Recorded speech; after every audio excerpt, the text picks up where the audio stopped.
Le retrait de deuil s'applique-t-il aussi chez les chrétiens? La Bible en parle-t-elle aussi? Autour de la question, nous recevons ce matin le révérend Francis Tunona. Pasteur Francis, bonjour. Merci. Le deuil est-il biblique? Alors, le deuil est une période de grande tristesse que l'on traverse lorsqu'on a perdu un être cher ou lorsqu'on a perdu quelque chose d'important. Et donc, tout être humain sur la terre passe par cette expérience un jour ou un autre et donc est accablé par la douleur et alors il essaye de son mieux de s'accrocher, de vivre avec cette douleur, sinon d'essayer de se faire avec cette douleur. Ce qui n'est pas toujours très facile. Ce qui fait qu'il est également aussi assez difficile de pouvoir codifier cela. Alors, chrétien ou pas chrétien, nous passons tous par ce genre de période. Chrétien ou pas chrétien, nous devons tous faire face au deuil. Maintenant, est-ce que le deuil va être permis pour les chrétiens? Je crois savoir que la Bible nous dit que le salut vient des Juifs. C'est-à-dire que le salut que nous prêchons aux gens nous a été transmis par l'intermédiaire du peuple juif. Or, quand je regarde dans ma Bible, à propos donc d'Israël, à propos du peuple juif, il est écrit par exemple sur Abraham ceci. Dans Genèse au chapitre 23 et au verset 2, il est écrit « Sarah mourut à Kiriath Arba, qui est Hébron, dans le pays de Canaan. Et Abraham vint pour mener deuil sur Sarah et pour la pleurer. » Abraham est l'ancêtre même d'Israël, le tout premier ancêtre d'Israël. Il connaissait le deuil, il pratiquait le deuil, et il a pratiqué le deuil lorsque Sarah, son épouse, était décédée. Et quand nous regardons un autre père des Hébreux, Jacob, dans Genèse chapitre 37, vous pouvez lire depuis le verset 33, mais moi je vais prendre le verset 34. Il est parlé de Jacob, il est dit, Genèse 37, verset 34, « Et il déchira ses vêtements, il mit un sac sur ses reins, et il porta longtemps le deuil de son fils Joseph, lorsqu'on lui rapporta que son fils Joseph avait été déchiré par un animal féroce, et donc il était décédé. Jacob porta deuil sur son fils. Donc les Hébreux connaissaient parfaitement la notion du deuil, et les Hébreux, avec la permission de Jéhovah, eh bien, vivaient leur deuil en l'observant, en portant donc le chagrin de la personne qui avait été perdue pendant une certaine période. Combien de temps? Nous n'avons aucune indication sur la Bible sur le nombre de temps, sur le nombre de jours que doit durer un deuil. Mais au moins nous savons que la foi hébraïque reconnaissait le deuil, pratiquait le deuil. Et on aimerait savoir comment est-ce que les Hébreux se comportaient quand il s'agissait plutôt d'observer le deuil. Alors là encore, nous n'avons aucune indication de la Bible qui va nous dire qu'est-ce qu'il fallait à tout prix observer. Parce que voyez-vous, le deuil est un moment de grand chagrin que l'on traverse. Mais ce chagrin est relatif à la relation que vous avez avec la personne qui est décédée. Et tout le monde ne peut pas avoir la même relation avec cette personne qui est décédée. Ce n'est pas possible. Il y en a avec qui les liens étaient très forts, très serrés, très resserrés. Mais il y en a d'autres avec qui les liens étaient plutôt distendus. Dans ces conditions-là, on n'aura pas une certaine intensité auprès de ces dernières personnes. Alors que chez ceux avec qui les relations étaient très très serrées, eh bien, en tout cas, l'émotion sera grande, l'émotion sera vive et le deuil aussi sera donc intense. Et alors, ce qui était observé était dicté sur l'émotion, par l'émotion qu'il vivait en ce moment-là. Alors il se disait, bon, pendant telle période, je ne prendrai que très peu de nourriture, ou je ne mangerai qu'à une certaine heure de la journée, je ne boirai que très peu, je ne me livrerai plus à ceci ou à cela, donc je veux m'abstenir de telle activité pendant cette période où je vais donc en fait mener deuil sur mon mort ou essayer de me rappeler la mémoire de la personne qui m'a donc quitté. Alors là, ça dépendait donc de l'immensité, sinon de l'émotion qu'on vivait sur le coup quand on perdait un être cher. Et de la relation qu'on avait avec la Exactement. personne. Et donc, Pasteur Francis, en République du Congo, le deuil est souvent observé pendant 45 jours. Et c'est une durée scripturaire, vous avez dit que ça n'est pas dans la Bible. Et donc, d'où sont venus ces 45 jours? En République du Congo même, dont vous parlez, vous trouverez également des personnes qui mènent deuil pendant une année. Il y en a d'autres qui mènent deuil pendant plus longtemps qu'une année. Donc 45 jours n'est pas une durée réglementaire. C'est-à-dire qu'il n'y a aucune codification sociale à ce sujet. La seule chose que nous savons, c'est que généralement, ces choses sont établies par l'usage.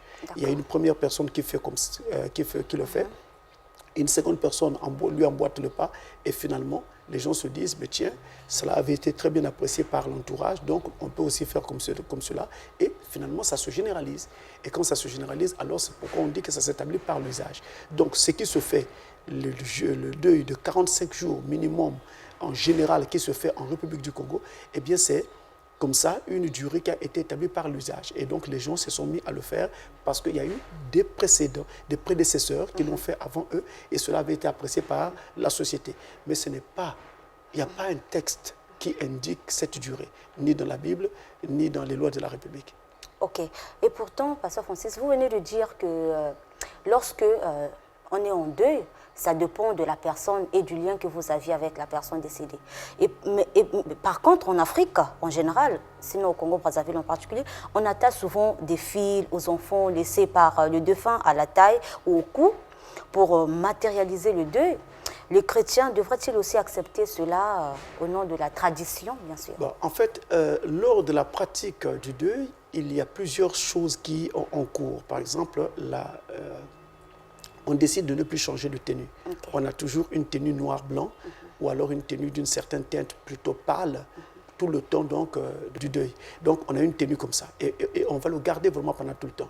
Alors les femmes généralement portent du noir, il y en a d'autres qui mettent du noir-blanc, d'autres du noir uniquement, il y en a aussi qui choisissent de mettre du blanc et uniquement du blanc, etc. Et donc ils gardent cette tenue pendant toute la période du deuil. Donc on la lave, on la remet, etc. Et on peut aussi choisir de ne plus s'habiller de façon extravagante. Donc, on s'habille toujours de façon sobre. On change de tenue, mais on est habillé sobrement. Et pendant cette période. Alors, il y a également le côté alimentaire qui intervient où on décide de ne plus manger de façon festive. Et on va manger de façon très, très sobre. Et on va éviter aussi des mets un peu trop succulents. Vraiment, on s'en tient à la sobriété. Et il y a également les activités. On va s'abstenir de certaines activités, de certains travaux et même de certaines fréquentations. Donc, on ne va plus vers certains lieux. À cause de cela, on est souvent cloîtré à la maison. Sinon, on a un espace très, très restreint de circulation. On va ici pour revenir là. Et il arrive également qu'on décide de ne plus trop parler avec les gens. Donc, le discours ou bien les causeries avec les gens, en tout cas, c'est à la rigueur que je vais dire bonjour ou demander à quelqu'un de m'apporter de l'eau. Mais on n'est plus dans l'ambiance de tous les jours. Ça, on l'écarte. Donc, c'est ce qui se constate lorsque les gens... Ne plus rentrer à des heures tardives. On ne le fait plus. C'est ce qui se constate lorsque les gens sont dans le deuil. Alors, il y en a qui poussent ces pratiques plus loin en imposant donc certains rites qui sont plutôt des rites ancestraux et des rites qui sont aussi liés aux fétiches. Donc, les histoires que l'on met autour du cou, autour de la taille. Là, on bascule vers les fétiches. Okay. Alors, dans ces conditions-là, même si la parole de Dieu n'est pas spécifiquement contre le deuil, mais quand on bascule vers les fétiches, la parole devient contre. On n'a pas à adopter une telle pratique. Parce que c'est faire allégeance aux dieux étrangers, ce qui est contraire à la loi de Jéhovah et à la loi du Christ. On ne doit donc pas faire allégeance aux dieux étrangers. On ne doit donc pas utiliser des choses qui viendraient donc des pratiques fétichistes.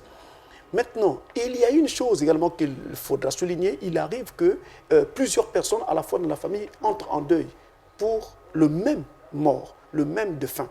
Et ces personnes peuvent être donc la famille proche, la famille relativement proche. Donc, ils choisissent d'entrer en deuil au même moment pour ce défunt-là. Alors, tous vont s'habiller de la même façon, avec les mêmes types de vêtements et généralement le même tissu et la même couleur. Donc, on appelle ça des uniformes qu'ils vont se faire et qu'ils vont devoir donc porter pendant une certaine période. Alors, la parole de Dieu, là, maintenant, je m'en tiens à William Marion Branham, le messager du temps de la fin, qui a apporté le message de Dieu, donc la volonté révélée de Dieu en ce temps de la fin. Il n'est pas contre. William Branham n'est pas contre, au contraire, il en a parlé dans certaines prédications. Alors, dans certaines sociétés telles qu'en Occident, les gens arborent du blanc. Ils sont tous en costume blanc, en vêtements blancs, pantalons blancs, chemise blanche. Ça, c'est le jour de l'enterrement, Pasteur Francis. Même s'ils veulent porter le deuil, ils peuvent également garder ce genre de tenue. Et on peut arborer du noir. Et naturellement, le jour de l'enterrement, on voit ces uniformes. Mais ces uniformes peuvent aussi être confectionnés, sinon gardés, pour la période du deuil. Donc tout cela est admis. Alors on va donc dire que, même si la parole de Dieu n'est pas spécifiquement contre le deuil, mais on ne doit pas faire ce que la parole de Dieu condamnera, comme les pratiques relatives à des fétiches et autres. Mais garder un seul vêtement sur soi, sinon avoir que 2 vêtements, vous utilisez le premier, vous le lavez, après vous répondez, vous n'avez que 2 vêtements tout au long du deuil. Est-ce que c'est décent? Là, je ne saurais rien dire parce qu'en fait, ça va relever de l'hygiène de l'individu, mais je n'ai aucune raison de douter de son hygiène. D'accord. Alors, on va parler, Pasteur Francis, du retrait de deuil. Est-ce une pratique propre au Bantou ou elle est mondiale? Je pense que c'est une pratique qui doit être mondiale. Parce que si je m'en tiens à Israël, lorsque par exemple Saül meurt, le prophète Samuel mène deuil sur Saül. Okay. Et c'est Dieu qui vient lui dire, ne mène pas deuil sur Saül parce qu'il est devenu mon ennemi. Attention, cette écriture-là avait souvent été utilisée à tort pour dire que la parole de Dieu était contre le deuil. C'est pourquoi d'ailleurs j'y reviens. Mais c'est à tort, parce qu'en fait, si Dieu avait interdit à Samuel de mener deuil sur Saül, ce n'était pas parce que Dieu ne voulait pas de deuil, mais c'était parce que Saül était devenu un ennemi de Dieu par le fait qu'il était allé à l'encontre de sa volonté. Donc quand vous menez deuil sur quelqu'un, eh bien ce deuil commence un certain jour, mais ce deuil doit être retiré un certain autre jour. Donc, au moment où vous arrêtez ce deuil-là, eh bien, on dit qu'on est en train de retirer ce deuil. Maintenant, chez les Bantous, ici en Afrique, et particulièrement en Afrique centrale, lorsqu'on arrête le deuil, il y a une cérémonie qui se fait qu'on appelle le retrait de deuil. Là-dessus, il n'y a aucune prescription de la Bible à ce sujet. Et donc, je ne peux pas ici parler aux gens d'une quelconque cérémonie de retrait de deuil. Donc, dans la Bible, il n'y a pas... Ça n'existe pas. Je me rappelle une femme qui m'a consulté il n'y a pas très longtemps, qui avait ce problème-là. Elle était en deuil. Et au moment où elle voulait enlever ce deuil, elle a connu la parole de Dieu pendant qu'elle était déjà en deuil. D'accord. Donc maintenant, comme elle a connu la parole, elle voulait maintenant enlever son deuil. Elle me demandait, pasteur, je fais quoi? Dois-je faire une cérémonie de retrait de deuil? J'ai dit non, on n'a pas besoin d'une cérémonie de retrait de deuil. Nous allons juste prier Dieu et puis tu retires ce deuil. Et c'est ce qui avait été fait. Donc on n'a pas besoin de faire toute une cérémonie à ce sujet. En Afrique, donc, chez nous, il y a toute une fête qui est organisée au cours de cette occasion et où on sort maintenant avec des vêtements qui ne sont plus des vêtements du deuil. Et on va boire, on va manger, on va danser, on va se distraire. Alors là, vous voyez, intervient des choses qui sont tout à fait contraires à la volonté révélée de Dieu, à la parole de Dieu. Se distraire, Pasteur Francis. Se distraire, danser et autres, c'est contraire à la parole de Dieu. N'est-ce pas une bonne façon d'évacuer tous les souvenirs qu'on a, les mauvais souvenirs, et surtout lorsque vous êtes passé par un veuvage compliqué avec des pratiques? Vous pouvez demander à un psy. On ne vous dira jamais que pour évacuer un stress ou quelque chose donné, voilà, le moyen idéal, c'est celui-ci. Non, il n'y a pas de moyen idéal. Il n'y a que des gens qui, selon leur nature, leur personnalité, eh bien, qui vont s'adapter à tel ou tel moyen qui sera pour eux plutôt plus facile pour évacuer un certain stress, pour évacuer certains souvenirs. Mais ce n'est pas pour aller danser, au contraire. Donc vous voulez dire qu'on ne devrait pas faire un retrait de deuil en organisant toute une fête? On organise toute une fête. Nous n'avons aucune prescription de la parole de Dieu à ce sujet. Rappelez-vous, je suis un pasteur chrétien, je m'en tiens à l'écriture. Il n'y en a pas. Et pourtant, c'est chez les chrétiens que l'on voit, bien sûr, le jour donc, du retrait de deuil, il faut s'acheter de nouveaux habits, il faut s'habiller, en tout cas, tout doit être neuf, pasteur Francis. Je précise que le chrétien, sa foi repose sur la parole. Si ces chrétiens qui font ce que vous dites le font, ils doivent avoir une écriture que pasteur Francis n'a pas encore découverte. Donc je n'emboîterai pas le pas à ces chrétiens. J'attendrai de trouver moi aussi l'écriture avant de l'enseigner ou de le faire. Mais souvent vous parlez de la volonté permissive. Là, sur la question, on ne peut pas avoir aussi pourquoi rechercher une volonté permissive là où on n'en a pas besoin? Mais si l'on veut faire son retrait de deuil... Dans ces conditions-là, ce n'est pas le retrait de deuil que vous voulez faire. Vous voulez vous distraire, vous voulez danser à l'ancienne. Donc les vieux souvenirs du monde remontent à l'esprit.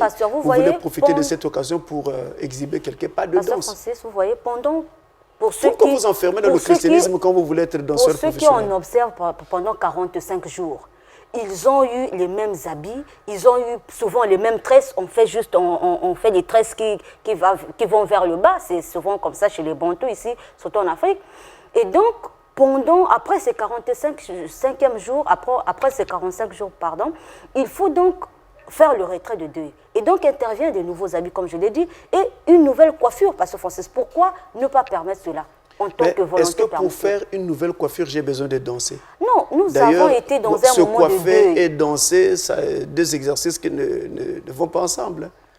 Parce que vous ne pouvez pas être en train de vous trémousser pendant que l'autre essaie de vous tresser. Lui aussi, c'est en train de se trémousser. Si on ne doit pas organiser une fête, mais demander une messe, comme ça se fait souvent, on demande une messe pour le retrait de deuil. Le mot messe n'existe pas dans l'Écriture. Vous soulevez un problème très sérieux. Ça n'existe nulle part dans aucune Bible. Comment ça? Et pourtant, c'est chez les chrétiens qu'on entend, Je parle ces genres de devant choses. les chrétiens du monde entier qui ont leur Bible. Ils n'ont qu'à regarder de la Genèse à l'Apocalypse. Le mot messe n'existe pas. C'est une pratique satanique, démoniaque et antiscripturaire Pasteur Francis. qui a été introduite par des gens ici. Je ne voudrais pas citer les noms. Ah bon? Donc c'est une pratique qui est contraire à la parole de Dieu. Ce que je peux faire, ou ce que je voudrais plutôt entendre, c'est que je peux demander une prière. C'est-à-dire, je vais voir mon pasteur et je lui dis, prie pour moi parce que je suis maintenant en train de rompre le deuil. Donc, en fait, plutôt, au lieu de parler de retrait de deuil, on devait plutôt parler de rupture du deuil. Ok. Donc, rompre son deuil. Et n'est-ce pas une même chose lorsqu'on demande une messe et lorsqu'on demande de prier pour lui? La prière n'est pas la même chose que la messe. D'accord. Je parle devant les prédicateurs, les ministres, les sacrificateurs et les prêtres de toute obédience. Ce n'est pas la même chose. Pasteur Francis. Donc, demander une messe pour un retrait de deuil, c'est démoniaque. Mais il faut d'abord que vous me montrez le mot messe dans l'écriture pour que je l'enseigne ou que je le dise aux gens. Mais au moins, c'est français.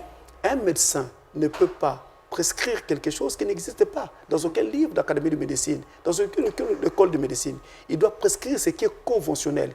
Voilà pourquoi vous constaterez que la médecine conventionnelle est souvent en opposition avec les médecines qui ne sont pas conventionnelles. Et Pasteur Francis également est en opposition avec tout ce qui n'est pas biblique, parce qu'en fait, je dois ici, je représente la Bible et je dois parler par la Bible et au nom de la Bible. Pasteur Francis, vous êtes sûr que tout ce qui se fait dans les églises est toujours scripturaire? Tout ce qui se fait dans les églises n'est pas toujours scripturaire. Nous sommes en train de nous amender et nous avançons au fur et à mesure pour nous aligner entièrement sur l'écriture. Et vous conviendrez aussi avec moi que tout ce qui se fait dans tous les pays du monde n'est pas toujours institutionnel. Une dernière Ce n'est question, pas toujours Pasteur Francis. constitutionnel. Une dernière question, Pasteur Francis. Souvent, après donc, les 45e jours, après le 45e jour, on demande aux défunts de pouvoir donc aller au marché pour une séparation quelconque avec... Non, on demande sinon à la veuve, sinon oui, au veuf, d'aller au marché pour une quelconque séparation avec le mort, avec le défunt. Est-ce que... Bon, pour une éventuelle, entre guillemets, séparation avec le mort, en fait, il y a beaucoup de traditions autour. Il y en a qui demandent, par exemple, à la femme d'avoir commerce avec un autre homme, un tierce, n'importe qui. Que même la famille elle-même va trouver, et on leur trouve un endroit quelque part, et puis quand c'est fait, entre guillemets, paraît-il que le mort s'envoie maintenant parce qu'il trouve que sa femme a été touchée par quelqu'un d'autre. Tout ça, c'est utopique. Tout ça, c'est contraire à la volonté de Dieu, et on soumet des gens à des exercices qui sont complètement inutiles. Allez au marché, parce que vous pensez qu'un esprit ne connaît pas le marché, mais les esprits sont dans le marché partout. Donc tout ce qu'on est en train de faire là, tout ce que nous faisons là, est contraire à la parole de Dieu. On n'a pas besoin de toutes ces choses. Mais et pourtant les gens vous diront, mais c'est contraire à la parole de Dieu, mais Dieu n'a jamais dit que c'est vraiment contraire dans sa Bible. Regardez, si un esprit est attaché à un individu, déjà l'esprit, on ne le voit pas. Donc en fait, c'est un combat perdu d'avance. Parce que vous ne voyez pas l'esprit. Vous voulez combattre contre quelque chose que vous ne voyez pas. Vous dites qu'en allant au marché, l'esprit le quitterait. Qu'est-ce que vous dites qu'il a quitté? Qu'est-ce qui vous prouve qu'il a quitté? Vous lui dites qu'en ayant commerce avec quelqu'un d'autre, l'esprit le quitterait. Qu'est-ce qui nous le prouve? Parce que vous ne voyez rien. Et il y a aussi des lavages qui se font. Des lavages, des bains, plein d'histoires qui se font. Nous n'avons pas besoin de tout cela. Alors, au contraire, si je me tourne vers Dieu, le maître et le créateur de tous les esprits, j'ai ici l'assurance d'avoir une réelle séparation d'avec l'esprit prétendument du défunt qui me suivrait. Est-ce que c'est aussi vrai?